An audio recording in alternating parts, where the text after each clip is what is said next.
काचेचे ग्लास आणले असते छान वाटलं असतं. काय टाकत आहे तू ते सांग ना.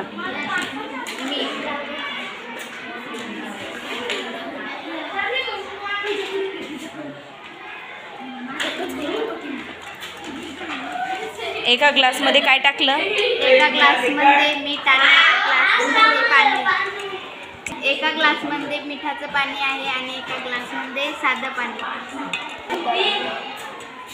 2 तुझ्या हातामध्ये काय आहे ते?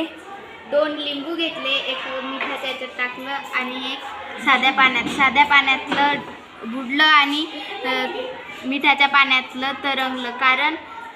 कारण